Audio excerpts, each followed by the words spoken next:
బడా foreign apps తో మరోసారి దేశీయ యాప్స్ కుస్తీ పడనున్నాయా? ఆత్మనిర్భరత ట్రెండ్ మళ్ళీ మొదలైనట్టేనా? అరట్టై ఈ మార్పునకు శ్రీకారం చుడుతుందా? అంటే ఇప్పుడు దేశీయ యాప్స్ కు, ముఖ్యంగా జోహో సంస్థ రూపొందించిన అరట్టై యాప్ కు వస్తున్న హైప్ చూస్తుంటే ఇందుకు ఛాన్స్ ఉందని అనిపిస్తోంది. మరి అరట్టై వాట్సాప్ ను ఢీకొట్టి గెలవగలదా? అసలు ఏంటి అరట్టై?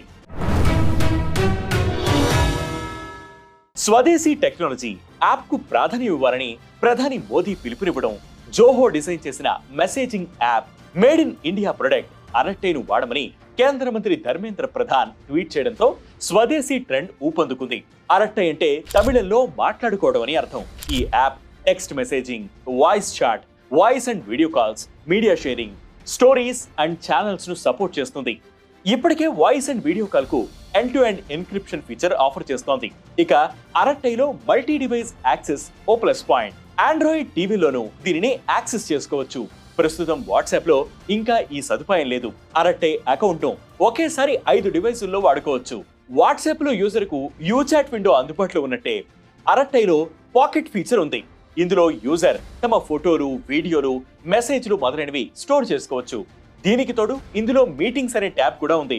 దీని ద్వారా వీడియో మీటింగ్స్ షెడ్యూల్ చేసుకోవచ్చు. వాట్సాప్ లో ఇంకా ఈ ఫీచర్ రాలేదు.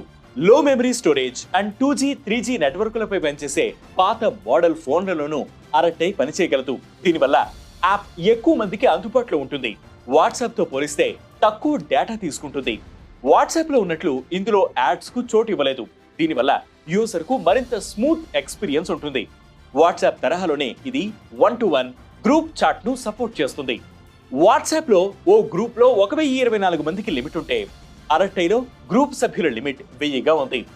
ఆండ్రాయిడ్, iOS డివైజర్ కు కూడా అరట్టై అందుబాటులో ఉంది. ప్రైవసీకి పెద్దపీట వేస్తామని అరట్టై చెబుతోంది. అయితే చాట్స్ కు ఎండ్ టు ఎండ్ ఎన్క్రిప్షన్ లేకపోవడం అరట్టైకి ఓ మైనస్. ఈ ఫీచర్ ను వీలైనంత వేగంగా తెచ్చేందుకు ఈ జోహో కృషి చేస్తోంది. మరి అది కూడా అందుబాటులోకి వస్తే వాట్సాప్ కు పోటీగా నడిచే ఛాన్స్ ఉంటుంది.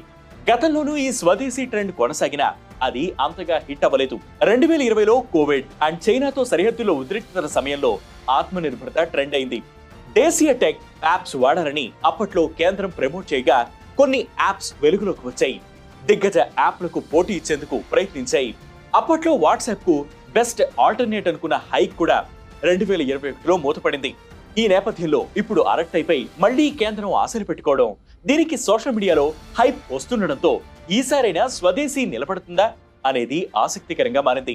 ప్రాపర్ ఇన్ఫ్రాస్ట్రక్చర్ సహా యాప్ కు మరిన్ని తుదిమేర్పులు దిద్ది బ్రాండ్ ను ప్రజల్లోకి తీసుకెళ్లగలిగితే అరట్టై బెస్ట్ ఆల్టర్నేటివ్ గా నిలబడగలదని, ఇది సక్సెస్ అయితే దేశీయంగా మరిన్ని యాప్స్ కు ప్రోత్సాహం లభించినట్లవుతుందని విశ్లేషకులు అభిప్రాయపడుతున్నారు.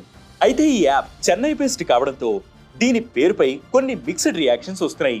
ఈ యాప్ పేరు పలకడానికి అందరికీ నోరు తిరగదని, ఏదైనా క్యాచీ పేరు పెట్టాలని ఉత్తరాది నుంచి కొన్ని విమర్శలు వస్తున్నాయి. మరి దీనిని జోహో ఎలా ఫేస్ చేస్తుందనేది చూడాలి.